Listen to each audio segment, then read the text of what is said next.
ظالم بادشاہ۔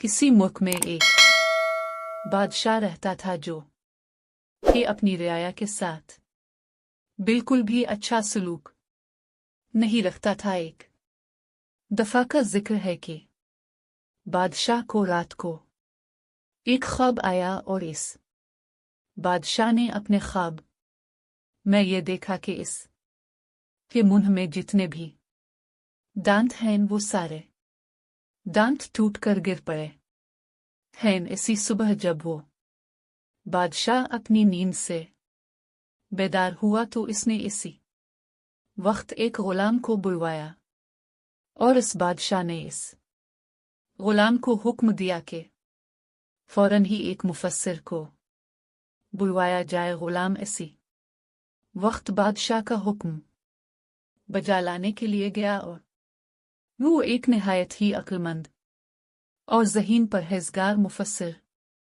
کو اپنے ساتھ لے کر آ گیا۔ جب وہ مفسر اس بادشاہ کی خدمت میں حاضر ہوا تو بادشاہ نے اسے اپنا رات والا خواب سنایا، اور جب اس مفسر نے بادشاہ کا پورا خواب سنا تو اس نے اس بادشاہ سے کہا کہ بادشاہ سلامت، آپ کے اس خواب کی تعبیر یہ ہے کہ آپ کے سارے گھر والے آپ کے سامنے مریں گے۔ بادشاہ کو اس آدمی کی بات سن کر بہت غصہ آیا اور اس بادشاہ نے اس مفسر کو قتل کرنے کا حکم دے دیا۔ پھر کچھ وقت کے بعد اس بادشاہ کے حکم پر ایک اور مفسر کو بلوایا گیا۔ جب وہ دوسرا آدمی اس بادشاہ کے پاس حاضر ہوا تو اس بادشاہ نے اس کو اپنا خواب سنایا۔ بادشاہ کا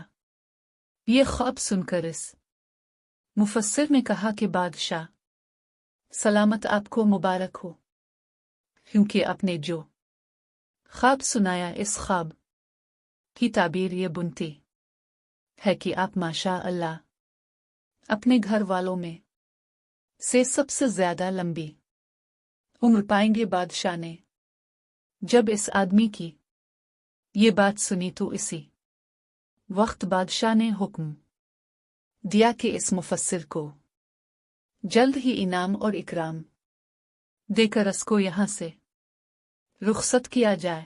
کیا اس بات کا یہی مطلب نہیں بنتا کہ اگر بادشاہ اپنے گھر والوں میں سے سب سے زیادہ لمبی عمر پائے گا تو اس کے سارے گھر والے اس کے سامنے ہی وفات پائیں گے؟ جی بالکل، اس کا مطلب تو یہی بنتا ہے جو اس پہلے والے مفسر نے اس بادشاہ کو بتایا، مگر بات بات میں اور الفاظ میں فرق ہے۔